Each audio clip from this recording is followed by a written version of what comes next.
الحمدللہ رب العالمین والصلاة والسلام علی خاتم النبیین اما بعد فاعوذ باللہ من الشیطان الرجیم بسم اللہ الرحمن الرحیم.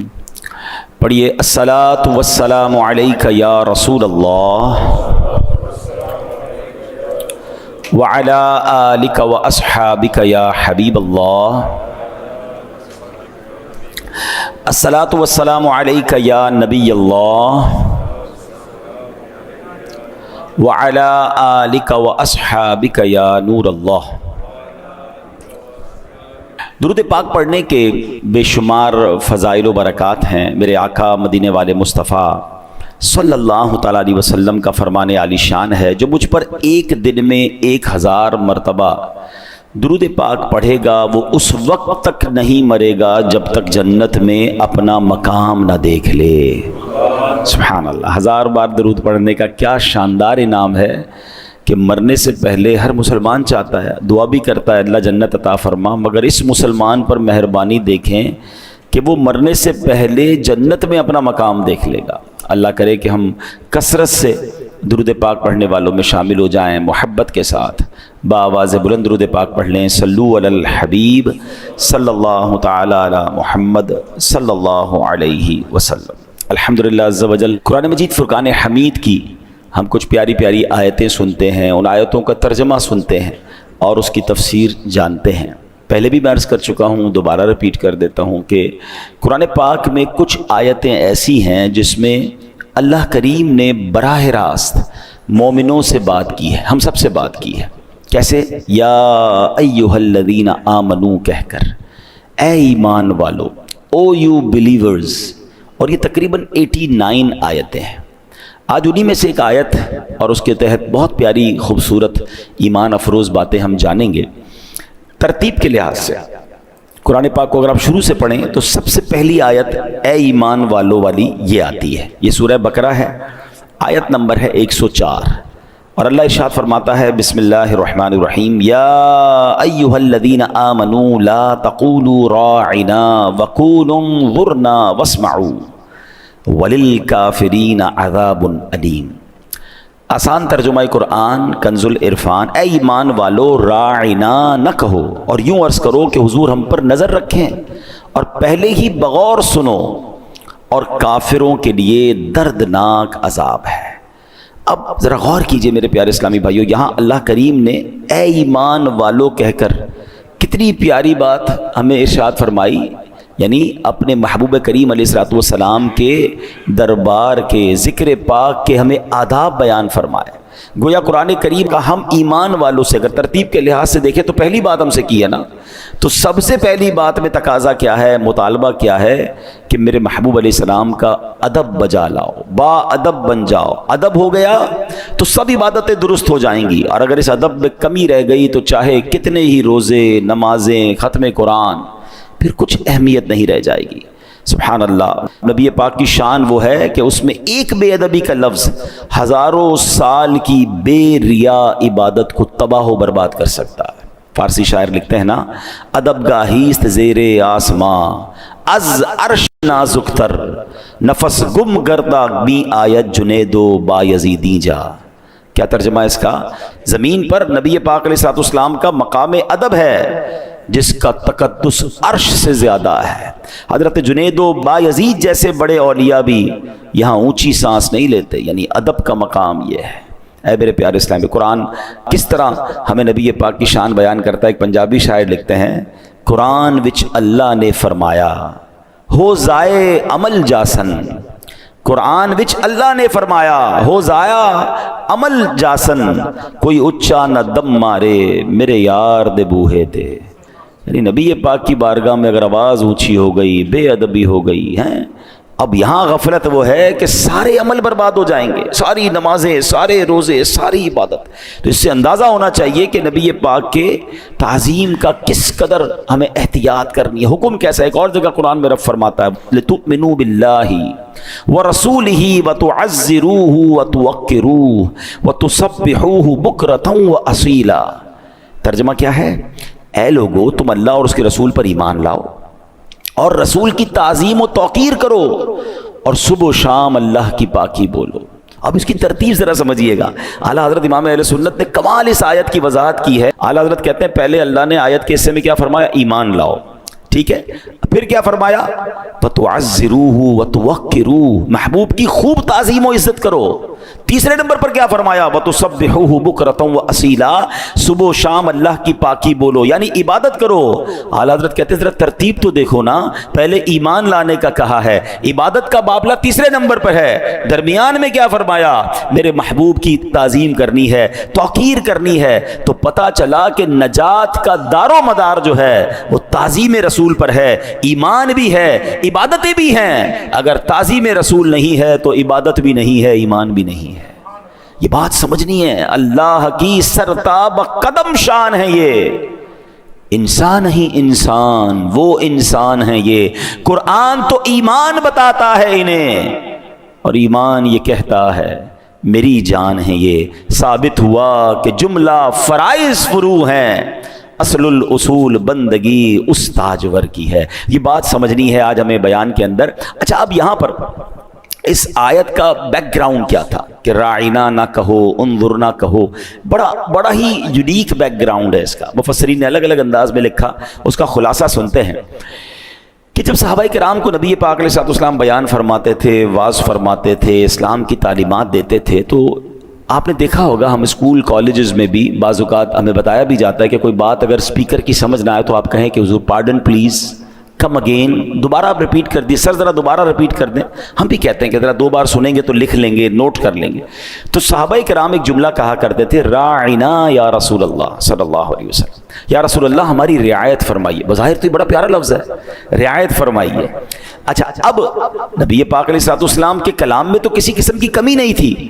یہ نبی پاک علیہ السلام کا کلام وہ نہیں سمجھ پاتے تھے تو وہ اپنی طرف کہتے تھے حضور ہمارے ذہن میں تھوڑی کمزوری رہ گئی, لکھنے میں رہ گیا, سمجھنے میں رہ گیا, آپ کا کلام کمپلیٹ ہے, تھوڑی ہماری رعایت فرما دیں اور دوبارہ سمجھا دیں. اب کتنے ادب والی بات تھی, مگر یہودی جو تھے وہ صحابہ کرام علیہ رضوان کی اس زبان کو توڑ مروڑ کر کھینچ کر بولتے تھے. قرآن کہتا ہے نا وَرَاعِنَا لَيَّمْ بِأَلْسِنَتِهِمْ, اور رائنا کہتے ہیں زبانیں مروڑ کر, یعنی اس کا کوئی اور پروناؤنسیشن, اس کا کوئی اور انداز. لفظ رائنا تو وہ بھی کہتے تھے مگر وہ اس کا پروناؤنسیشن چینج کر دیتے تھے. وہ کیا کہتے تھے؟ راعینا, یا لگا دیتے اور لمبا کر دیتے اس کو. تو راعی کا مطلب ہماری رعایت کیجئے, اور اگر راعی بنا دے کوئی تو اس کا مطلب بنتا ہے چرواہا, یعنی معاذ اللہ وہ بے ادبی کی نیت سے. اچھا, ہوتا یہ تھا کہ ایسا تو نہیں, اب تو ماشاءاللہ مسلمان ہی مسلمان ہیں, ہمارے علاقے میں مسلمان ہی رہتے ہیں, مگر اس زمانے میں کیا ہوتا تھا کہ نبی پاک جب صحابہ کو بیان کرتے تو یہودی بھی آ کے بیٹھ جاتے تھے, اور جب وہ صحابہ کہتے رائنا یا رسول اللہ تو وہ معاذ اللہ اس جملے کو بڑا کر کے غلط نیت سے کہتے تھے. اللہ اکبر. اب جب یہودی بدبخت وہ جملہ کہتے تو قرآن نے کیا حکم فرمایا؟ یا ایھا الذین آمنوا لا تقولوا راعنا. ایک صحابی آئے نبی پاک کی بارگاہ میں, کہتے ہیں ان کا دل بڑا افسردہ تھا, کہتے ہیں حضور یہ بدبخت جو ہے وہ یہودی بھی یہ جملہ کہہ کر آپ کی بے ادبی کرتے ہیں. اچھا, وہ ان یہودیوں کی زبان سمجھ گئے, انہوں نے کہا کہ اگر تم نے اب نبی پاک کے بارے میں جملہ کہا میں سر قلم کر دوں گا. تو یہودی کہتے ہیں ہم ہمیں کیوں کہہ رہے ہیں, مسلمان بھی تو کہتے ہیں. یعنی انہوں نے اس کے پیچھے چھپ کر معاذ اللہ وہ بدبختی کرنا چاہی. تو وہ صحابی افسردہ ہو کر نبی پاک کی بارگاہ میں آئے, اور اللہ اکبر, رب کو کب یہ گوارا ہے کہ جناب نبی پاک کی بارگاہ میں کوئی ایسا لفظ بھی بولا جائے جس کا کوئی غلط استعمال کر سکتا ہے. قرآن میں حکم آتا ہے, ایمان والوں سے کیا کہا جا رہا ہے؟ یا ایھا الذین آمنوا لا تقولوا راعنا, ایمان والو راعنا نہ کہو. اللہ اکبر. اب قرآن نے اس کا آلٹرنیٹ بھی دیا. کمال تو دیکھیں کہ میرے محبوب کی بارگاہ میں یہ لفظ نہیں کہنا. اچھا, کیا کہنا ہے وہ بھی قرآن بتا رہا ہے. فرمایا وقول انظرنا, اور یوں عرض کرو کہ حضور ہم پر نظر رکھیں, حضور نظر رکھیں. اللہ اکبر. اور اب واسمعوا, اب آگے سنیں, ادب کا لحاظ دیکھیں, اور کیا خوبصورت طریقہ ہے قرآن کا. اور پہلے ہی بغور سنو نا, ہے نبی پاک کے دربار میں ہو تو غور سے سن لو, بار بار کیوں ریپیٹ کروانا ہے؟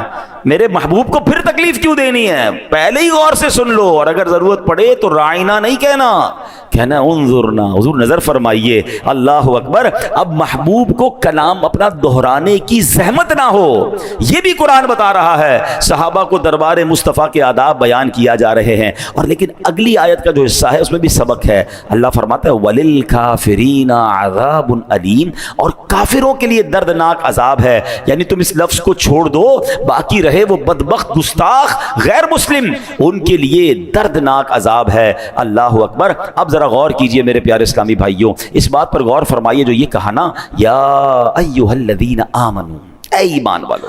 اس ایمان والوں میں کیا صرف صحابہ کرام مراد ہے؟ ہم اس کتاب میں شامل نہیں؟ بالکل ہیں۔ جیسے صحابہ کرام لفظ راعنا استعمال نہیں کر سکتے، آج ہم بھی نہیں کر سکتے۔ معلوم ہوا کہ یہ آیت کریمہ قیامت تک آنے والے اہل ایمان کے لیے ہے، اور قربان جائیے اس آیت کریمہ میں حکم کیا دیا گیا وَقُولُ انظُرْنَا، اور یوں عرض کرو حضور ہم پر نظر رکھیں۔ تو سبحان اللہ، ہمیں محبوب پاک کی بارگاہ میں عرض کرنے کا سلیقہ بھی قرآن نے سکھا دیا۔ اب سبحان اللہ وہ وظیفے کی طرف نظر دوڑائیں کہ جو ہم پڑھتے ہیں یا رسول اللہ انظر حالنا، یا حبیب اللہ اسمع قولنا، اننی فی بحر ہم مغرق خذ یدی ساحل لنا اشقالنا۔ ارے یہ تو قرآن حکم دے رہا ہے کہ محبوب کی بارگاہ میں جب بات کرنی ہے تو انظر نہ کہو، اور اس کا ترجمہ کتنا پیارا ہے، اے اللہ پاک کے محبوب ہمارے حالات پر نظر فرمائیے۔ اے محبوب خدا علیہ الصلوۃ والسلام ہماری عرض سنیے، میں پریشانیوں کے سمندر میں غرق ہوں، میرا گناہوں سے لتھڑا ہاتھ تھام لیجئے اور ہماری مشکلات آسان فرما دیجئے۔ سبحان اللہ۔ تو یہ بات ہمیں سمجھ آ رہی ہے کہ نبی پاک کی بارگاہ میں کتنا ادب ریکوائرڈ ہے، اور پھر مسلمانوں کا یہ برسوں سے طریقہ بھی ہے۔ ایک بڑا ایمان افروز واقعہ کتابوں میں لکھا حضرت علی بن مصطفیٰ عسقلانی رحمت اللہ تعالی علیہ۔ اچھا، ان کے بارے میں آتا ہے کہ کہتے ہیں ایک بار ہم سمندر میں جا رہے تھے، بحری جہاز میں سفر کر رہے تھے، زبردست طوفان آ گیا، اتنا سخت طوفان تھا کہ ہمیں غرق ہونے کا بہت خطرہ ہو گیا۔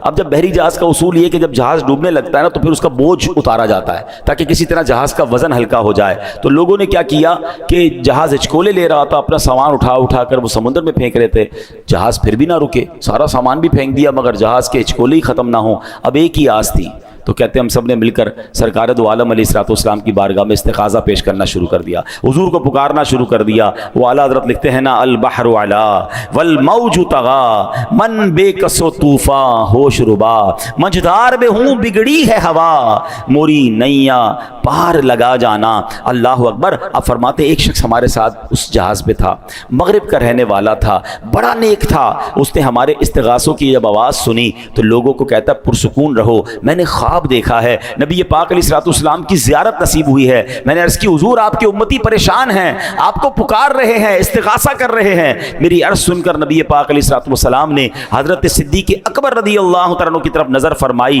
اور انہیں جہاز والوں کی مدد کا حکم دیا۔ کہتے ہیں جب میں نے دیکھا کہ صدیق اکبر سمندر میں داخل ہوئے، جہاز کو پکڑا اور کھینچتے ہوئے خشکی تک لے گئے ہیں، یہ سب میں نے خواب میں دیکھا ہے۔ علی بن مصطفیٰ رحمۃ اللہ تعالی علیہ فرماتے ہیں انہوں نے اپنا خواب سنایا اور ادھر ہم نے دیکھا طوفان تھمنا شروع ہو گیا، طوفان ختم ہو گیا، اور اس کے بعد پورے سفر تک ہمیں کوئی مشکل پیش نہیں آئی۔ تو یہ بات یقیناً ہے کہ جب نبی پاک کو پکارا جاتا ہے اللہ کی عطا سے، اللہ کے دیے سے وہ آج بھی مدد فرماتے ہیں۔ تو الحمدللہ یہ لفظ ہمیں قرآن نے دیا ہے، انظرنا، اپنے حبیب سے محبوب سے بات کیسے کرنی ہے۔ اچھا، اس آیت سے جو ایک اور بات جو امپورٹنٹ ہے، جو ٹاپک ہے میرا، کہ اس آیت سے ایک اور بات سیکھنے کو مل رہی ہے کہ کسی قسم کا بے ادبی والا لفظ بارگاہ رسالت کے لیے استعمال نہیں کرنا۔ قرآن نے بڑے واضح انداز، دیکھیں نا، راعنا کوئی ناجائز ورڈ نہیں تھا، اس کا معنی ٹھیک تھا، حضور رعایت فرمائیے، لیکن چونکہ لوگ الگ مطلب لے لیتے ہیں تو اب اس ورڈ کو بھی منع کر دیا گیا، اب درست نہیں ہے وہ ورڈ ہمارے لیے۔ لیکن اس سے پتا چلا کہ کوئی بھی ایسا جملہ، کوئی بھی ایسا انداز، کوئی بھی ایسا طریقہ جس میں ذرہ برابر بھی بے ادبی ہو، ہمیں اس کے قریب بھی نہیں جانا۔ اور اس میں ایک اور چیز سمجھنی ہے، بے ادبوں کے قریب بھی نہیں جانا، بے ادبی کے قریب بھی نہیں جانا۔ کچھ لوگ بڑی بے باک گفتگو کرتے ہیں معاذ اللہ نبی پاک کے بارے میں، پیارے آقا کے تبرکات کے بارے میں، نبی پاک کی آل کے بارے میں، پیارے آقا کے صحابہ کے بارے میں، مدینہ منورہ کے بارے میں۔ نہیں، اگر ان کی زبان جارحانہ ہے، ان کا انداز برا ہے، وہ مخاطب صحیح نہیں کرتے ایسی مبارک چیزوں کو، ہمیں ان کے قریب نہیں بیٹھنا۔ ایک بات ہمیشہ یاد رکھیے گا، صحبت اثر لاتی ہے۔ جو بے ادبوں کے ساتھ بیٹھتا ہے اس کی زبان بھی بے ادب ہو جاتی ہے، جو با ادب کے ساتھ بیٹھتا ہے اس کی زبان بھی با ادب ہو جاتی ہے نا۔ عاشق رسول کے ساتھ بیٹھے تو عشق رسول بڑھنے لگتا ہے۔ تو یہ ہمیشہ یاد رکھیں کہ بے ادب دوست کیسے ہو سکتا ہے میرا، ہمیشہ یاد رکھیں با ادب با نصیب، بے ادب بے نصیب۔ ہمیں بے ادب نہ بننا ہے، نہ بے ادبوں کے قریب بیٹھے تو ایمان چلا جائے گا، قرآن کہہ رہا ہے۔ اب آگے آئیے، صحابہ کرام علیہ رضوان کی احتیاط کیا ہوتی تھی۔ حضرت عباس رضی اللہ عنہ، اب لفظوں کا چناؤ دیکھیں، یہ بھی سیکھنا ہے کہ ہم کس کے بارے میں بات کر رہے ہیں۔ ارے پہلے بولنے سے پہلے سوچے تو صحیح کہ آپ سرکار دو عالم علیہ الصلوۃ والسلام کی بات کر رہے ہیں، آپ ان کے صحابہ، ان کے اولیاء، ان کے جناب اہل بیت کی بات کر رہے ہیں، کتنا سوچ کر بولنا ہے۔ جو منہ میں آیا بول دیتے لوگ، سوچ دیکھیں۔ حضرت عباس رضی اللہ تعالیٰ نبی پاک کے چچا ہیں، ان سے سوال کیا، حضور آپ بڑے ہیں یا نبی پاک علیہ السلام عمر میں بڑے ہیں؟ Very normal question. ہم سے کوئی بھی پوچھے کہ بھائی آپ بڑے ہیں یا فلاں بڑے، تو ہم کہیں میری عمر زیادہ ہے، میں بڑا ہوں، ٹھیک ہے نا۔ مگر حضرت ابا ایک تو ہے بھی چچا، ان کا مقام بھی ہے، مگر ادھر بات کیا ہو رہی ہے، رسول پاک علیہ السلام عمر میں بڑے ہیں یا آپ بڑے ہیں؟ اب لک ایٹ دا آنسر۔ حضرت عباس کہتے ہیں ہوا اکبر منی وانا ولدت قبلہ، بڑے تو وہی مجھ سے ہیں، پیدا میں پہلے ہو گیا ہوں۔ مجھے بتائیں نا یہ کون سی کتاب میں لکھا ہے، یہ کون سی ڈکشنری ہے؟ لوگ کہتے ہیں کبھی کوئی عشق کی بات کرے نا کہ یار آپ مدینے کے لیے ایسا لفظ استعمال کیسے کر رہے ہیں، یہ تو صحابہ نے نہیں کیا۔ مجھے بتائیں یہ کیسا جواب ہے؟ یہ عشق والا جواب ہے نا کہ بڑے وہی ہیں، پیدا میں پہلے ہو گیا ہوں۔ آئے ہائے، کیا مزے کو مزہ آ گیا نا جملہ سن کر۔ وہ کہہ دیتے کہ میری عمر زیادہ تو ناجائز نہ ہوتا، کوئی حرام نہیں تھا۔ کچھ لوگ یہ آتے ہیں لے کر نا کہ یار یہ کون سی مدینے کے ساتھ آپ کا یہ انداز، تو نبی پاک کے بارے میں یہ انداز، یہ تو کہیں نہیں لکھا۔ لکھا ہے وہ عشق کی کتابوں میں لکھا ہے، وہ عاشقوں کے نصیب میں لکھا ہے، جو تمہارے نصیب میں نہیں لکھا تمہیں پرابلم ہے۔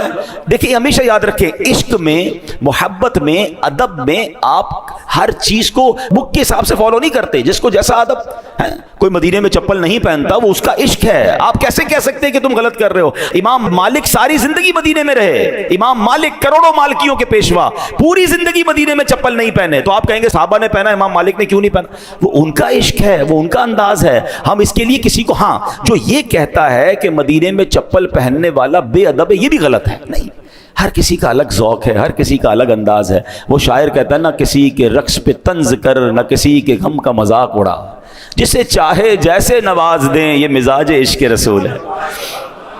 ایک شخص تھا، بہت بڑی، دیکھیں یہ انداز ہوتے ہیں، آپ کو مکہ مدینے آپ جاؤ گے نا، اچھا یہاں بھی ملتے ہیں، کوئی نبی پاک کا نام لے رونے لگ جائے گا، کوئی نعت شریف میں رونے لگ جائے گا، کوئی سرکار علیہ السلام کا ذکر کرے گا تو تڑپنے لگ جائے گا، کوئی کسی انداز سے، کوئی کسی انداز سے۔ سب کے انداز الگ ہوتے ہیں، اس کو انجوائے کیا کریں، ٹونٹ نہ کیا کریں، طنز نہ کیا کریں، عشق والوں کو تکلیف نہ دیا کرو۔ ایک بادشاہ تھا اور بہت امیر تھا، ظاہر بادشاہ تو بڑا ہی ہوتا ہے۔ وہ ایک بار نبی پاک کی بارگاہ میں گیا تو پھٹے پرانے اور پیون لگے کپڑے پہن کر، کسی نے کہا تم مدینے آئے ہو، یہ کیسے لباس پہنا ہے؟ کہتا ہے حضور کو دکھانے آیا ہوں، حضور میں کیسا تھا اور آپ نے مجھے بادشاہ بنا دیا۔ میں اپنی اوقات یاد رکھ کر نبی پاک کی بارگاہ میں، تھوڑے دنوں بعد ایک بادشاہ آیا، اس نے او کرو فر والا، جاہو جلال والا لباس، وی آئی پی جو سٹائل ہوتا ہے بادشاہوں کا۔ اب ہم جیسا کوئی آدمی ہو کہ یار تمہیں تو بادشاہ والا لباس پہن کے آنا ہی نہیں چاہیے تھا، تمہیں پتہ نہیں ادب کیا ہے؟ پوچھا کیوں آئے ہو؟ کہتا حضور کو دکھانے آیا ہوں کیا کیا عطا فرما دیا ہے۔ دونوں ٹھیک ہے نا، بات آ رہی ہے سمجھ؟ انما الاعمال بالنیات، کوئی رو رہا ہے وہ ٹھیک کر رہا ہے، کوئی مسکرا رہا ہے مدینے جاتے وہ بھی ٹھیک ہے، اس کو خوشی ہو رہی ہے۔ ہم کون ہوتے ہیں کسی کے دل کو جج کرنے والے؟ ادب کرنا بے ادبی کا جسٹیفیکیشن نہیں ہے، ہاں ادب والوں کو ان کا اپنا اپنا انداز ہے۔ تو حضرت عباس کا یہ جملہ جو ہے نا، یہ رہتی دنیا کے لیے ایک لرننگ ہے، بڑے تو میرے آقا ہی ہیں، پیدا میں پہلے ہو گیا ہوں۔ یہ جملہ سکھا رہا ہے کہ سرکار دو عالم علیہ الصلوۃ والسلام کی بارگاہ میں، مکہ مدینے کے بارے میں، ان کی آل کے، ان سے نسبت رکھنے والی ہر چیز کے بارے میں جب بھی کلام کرنا ہوگا تو 100 بار سوچ کر کے کہاں بات، کیونکہ یہ وہ جگہ ہے جہاں ذرا سی بے ادبی اعمال برباد کر دے گی۔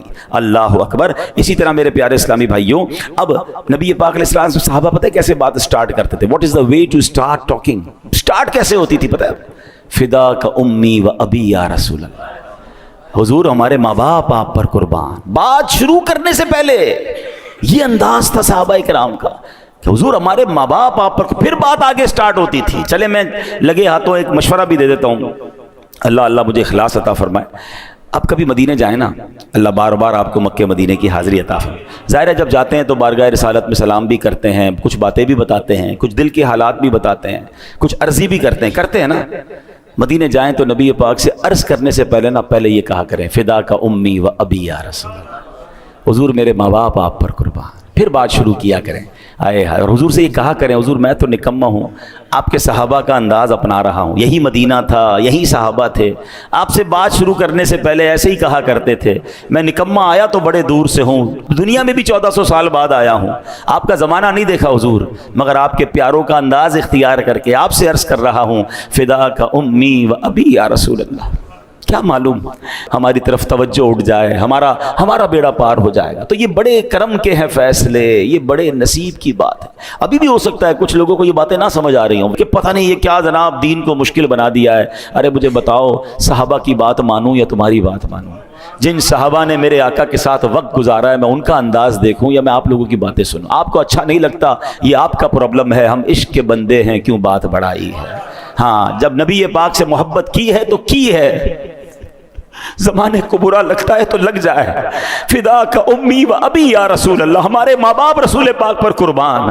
اللہ ہمیں سچا عاشق رسول بنا دے.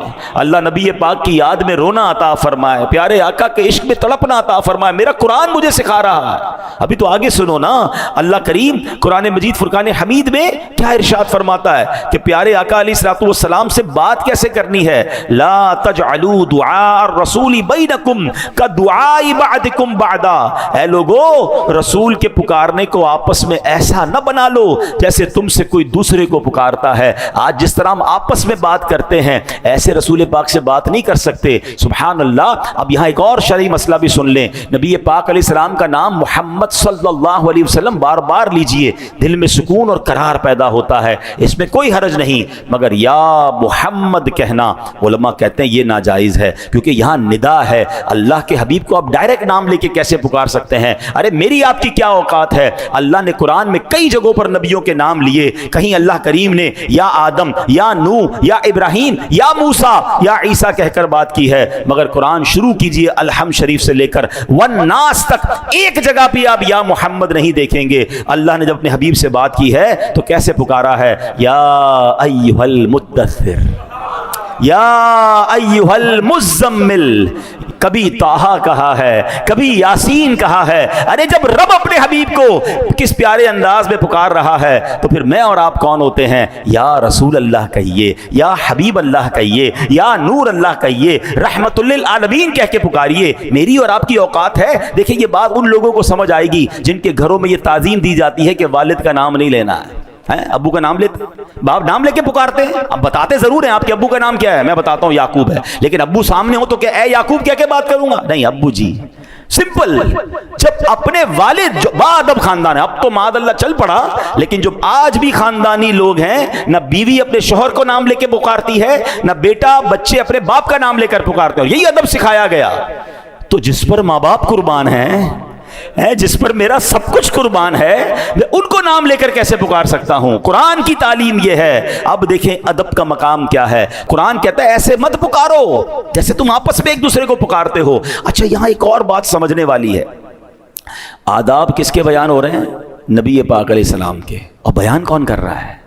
رب فرما رہا ہے. آپ مقام دیکھیں, مجھ سے بات کیسے کرنی ہے, مجھ سے ملنا کیسے ہے, منسٹر سے کیسے ملنا ہے, صدر سے کیسے ملنا ہے, وہ یا اس کے سیکرٹری بیان کرتے ہیں کہ جناب ہمارے دفتر کا ڈریس کوڈ یہ ہے, ہمارے دفتر کا انداز یہ ہے, آپ کو آنے جانے کے لیے یہ ٹائم ٹیبل ملے گا, آپ نے اتنی دیر کی میٹنگ کرنی ہے. کون بیان کرتا ہے؟ یا وہ صدر بیان کرے گا یا اس کے ماتحت بیان کریں گے. میرے آقا کی شان دیکھو کہ دربار رسالت کے آداب قرآن میں رب بیان فرما رہا ہے. میرے محبوب سے بات کیسے کرنی ہے, میرے محبوب کو پکارنا کیسے ہے. اللہ اکبر. بلکہ ایک اور جگہ فرمایا بات کرتے وقت آواز بھی اونچی نہیں کرنی ہے. کتنے آداب. اللہ کہتا ہے ایمان والو اپنی آوازیں نبی کی آواز پر اونچی نہ کرو اور ان کے حضور زیادہ بلند آواز سے کوئی بات نہ کرو. آگے کیا فرمایا؟ تمہارے اعمال اکارت ہو جائیں گے, تمہیں پتہ بھی نہیں چلے گا.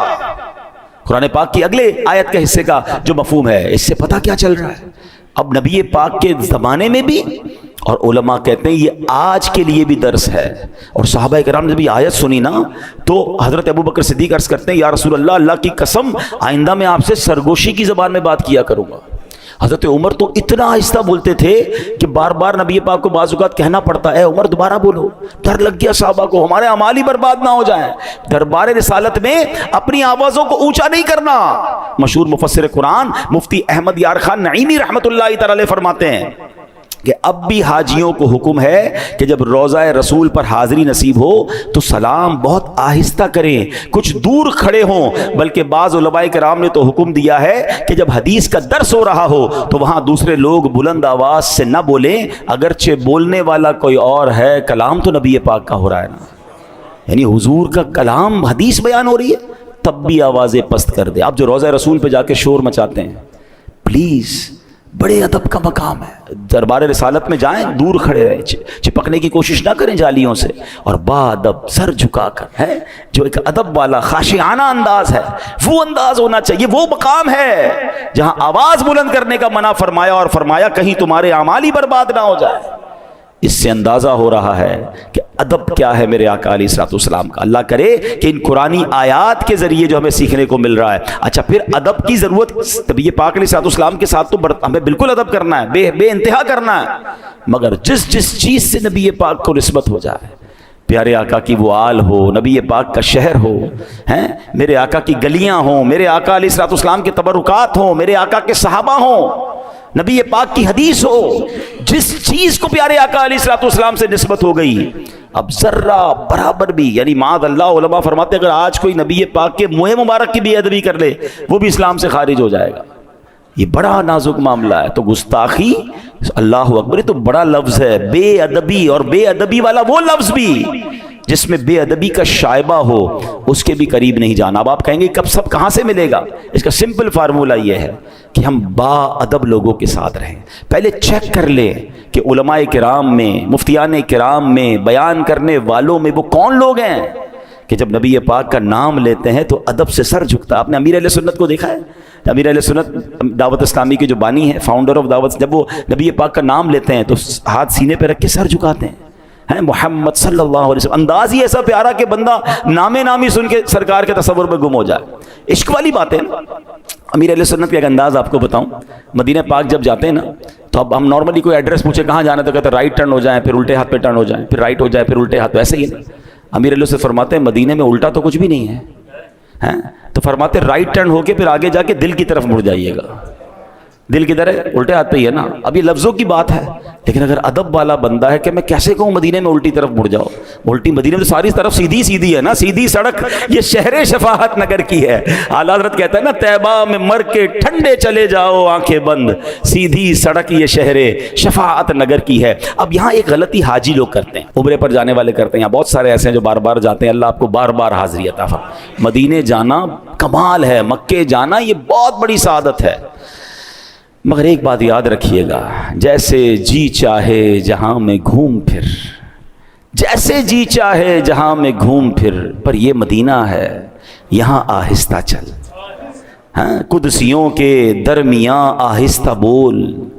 فرشتے ہیں نا 70,000 فرشتے، آپ ہر وقت فرشتوں کے درمیان ہوتے ہیں. جب آپ مکے میں ہوتے ہیں کعبے کے سامنے مستجاب دیوار وہ ہے جہاں 70,000 فرشتے دعا کی آمین کے لیے موجود ہیں. نبی پاک کا روضہ وہ ہے جہاں صبح 70,000 شام 70,000 فرشتے حاضری دے رہے ہیں سلام کے لیے. It means whenever you are in Mecca and Medina آپ فرشتوں کے درمیان چل رہے ہوتے ہیں، آپ فرشتوں کے ساتھ ہیں. تو وہاں کیا انداز ہونا چاہیے؟ شاپنگ کب کرنا ہے، کون سے ہوٹل میں کھانا کھانا ہے، او بھائی آج کدھر جا رہے ہو، فلائٹ کب کی ہے. ہم نے حرم میں دیکھا کہ لوگ کعبے کے سامنے بیٹھ کر دنیاوی باتیں، فون پہ بزنس کی باتیں کہہ لگا رہے ہیں. ارے یار اس جگہ آئے ہو جہاں آنے کو لوگ رو رہے ہیں، تڑپ رہے ہیں، اس کے دیدار کو تڑس رہے ہیں، اور آج آپ کے سامنے کعبہ ہے اور آپ دنیاوی باتوں میں لگے ہوئے کھیل رہے ہوتے ہیں بچے. مدینہ شریف میں بھی یہ منظر دیکھے نہ کریں. اگر ادب نہیں کر سکتے تو تھوڑے دنوں کے لیے جائیں، کہیں ایسا نہ ہو سارا سفر بیکار ہو جائے. سنبھل کر پاؤں رکھنا زائروں شہر مدینہ میں، سنبھل کر پاؤں رکھنا زائروں شہر مدینہ میں، کہیں ایسا نہ ہو سارا سفر بیکار ہو جائے. اصل میں کچھ لوگوں نے گرانٹڈ لے لیا، ہمارے لیے تو مسئلہ ہی کوئی نہیں، ہر سال ہی جاتے ہیں، پوری فیملی بھی جاتی ہے، ٹکٹیں بھی بن جاتی ہیں، پیسے بھی ہیں. ہاں ایسا نہ ہو کہ جا تو رہے ہو مگر اگر وہاں کی قدر نہ کی.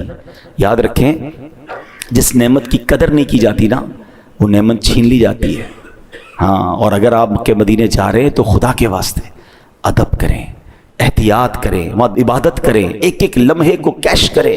ہمیں نہیں پتا اگلی بار جا سکیں گے کہ نہیں جا سکیں گے. اپنے ہر حاضری کو زندگی کی آخری حاضری سمجھیں اور وہاں جا کر سبحان اللہ وہ دور یاد کریں جب صحابہ سرگوشیوں والے انداز میں بات کر رہے ہیں, جب صحابہ کرام نبی پاک کا ایسا ادب کر رہے ہیں کہ سر جھکا کر پیارے آقا کے فرامین سن رہے ہیں. مدینہ تو وہی ہے نا. بہت پہلے ایک بزرگ نے ایک بات کہی تھی جو ادھر جا کے لگ گئی. وہ کہتے ہیں کہ تمہیں پتہ ہے کہاں آئے ہو؟ 1450 سال پہلے آ جاتے تو صحابی بن جاتے.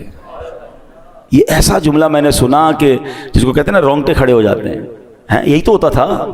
1450 سال پہلے لوگ آتے تھے, ایمان قبول کر لیتے تھے یا ایمان والے ہی ہوتے تھے اور نبی پاک کا دیدار کرتے تھے, صحبت اٹھاتے تھے, ایمان پر خاتمہ ہوتا. صحابی کا مرتبہ, صحابی کا مرتبہ کیا ہے؟ دنیا کا کوئی ولی, کوئی کتب, کوئی ابدال کسی صحابی کے مرتبے کو نہیں پہنچ سکتا. اور صحابہ کو یہ شرف کیوں ملا؟ عبادت سے نہیں. ہاں یاد رکھیے گا ایک ہی وجہ ہے کہ دیدار مصطفیٰ کیا تھا, یا جلوہ مصطفیٰ یا نبی پاک کی صحبت اٹھائی.